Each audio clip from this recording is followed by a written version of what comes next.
Bonjour et bienvenue dans cette première vidéo. Cette vidéo est pour vous informer de la première action que vous devez faire après avoir acheté un abonnement chez Module Production. Donc, pour vous connecter à votre tableau de bord, on est présentement sur la page d'accueil. Après que vous ayez votre abonnement, c'est ici. Donc, vous avez fait l'abonnement. Vous devez alors vous connecter en cliquant sur Connexion, juste ici. La première fois, vous devez rentrer votre nom d'utilisateur et mot de passe.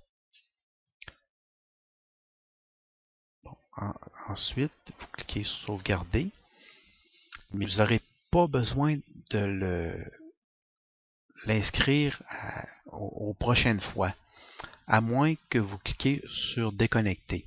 Bon, donc je vais vous montrer. Donc, vous avez le lien pour accéder au logiciel. Si vous cliquez sur Accueil et que vous retournez sur Connexion, vous pouvez voir, vous n'avez plus besoin d'entrer votre login et votre mot de passe. Si par contre vous faites déconnecter puis que vous en refaites connexion, à ce moment-là, vous devez rentrer vos informations.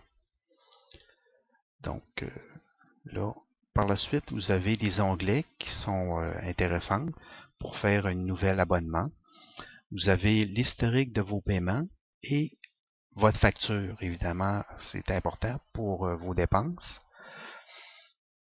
Puis, si vous avez des modifications à faire sur votre profil, vous avez le bureau d'aide. Si vous avez des questions, vous cliquez juste ici.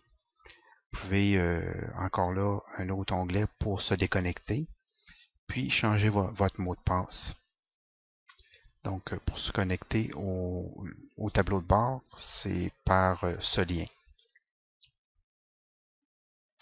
Vous avez des indications juste ici. Vous cliquez sur Projet. Là, vous allez avoir à faire un premier projet. Là, dans mon cas, il y en a plusieurs. Bon,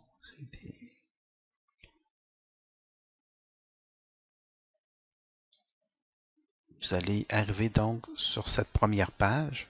Vous avez le nom de votre projet, la description du projet, votre unité de mesure, si vous travaillez en pouces ou en centimètres, vos paramètres pour l'impression, si vous désirez imprimer en pouces ou en centimètres, c'est à votre choix. Puis la précision de vos caissons. Vous pouvez travailler en 32 ou en 16e. C'est à votre choix. Puis après ça, vous avez des renseignements à laquelle vos caissons sont bâtis. Comme dans l'exemple, si vous travaillez avec des niveleurs, vous allez marquer oui. Si vous travaillez avec des côtés qui vont jusqu'à terre, sans niveleur, donc vous marquez non. C'est votre choix. Puis ensuite, vous faites soumettre le projet. Puis vous devez le choisir à ce moment-là et charger le projet. Donc, la première chose à faire, ça c'est votre tableau de bord à laquelle vous concevez vos caissons. Donc, la première chose à faire, c'est vraiment de rentrer une première fois votre premier caisson de votre plan, de votre projet. Et ça comprend également les paramètres à laquelle vous concevez vos caissons. Donc, vous avez donc toutes les informations, des mesures, les épaisseurs, épaisseur des dos, les portes, et vous avez également des dessins 3D pour davantage d'explications. Donc la clairance ici, la clairance chaque bord des tablettes. Si vous mettez des supports à tablettes à clips, à ce moment-là, ça vous prend comme un 8 de chaque côté. Il faut donc indiquer un quart, etc. Puis la préférence d'assemblage. Puis ce qu'il faut arriver à faire, c'est vraiment de créer des modules modèles juste ici pour être capable de compléter ces paramètres automatiquement. Donc dans l'exemple, on va cliquer sur un module de bas pour compléter les champs automatiquement. Donc, mettons que là, vous avez complété vos champs pour la première fois. Ce qui est important de faire, c'est créer un module modèle tel que ici. Donc ici, on va mettre test. Puis, il faut cocher cette case pour le voir apparaître dans les modules modèles. Bon, ici, là, j'ai une lettre. Je vais mettre le P pour identifier mon caisson.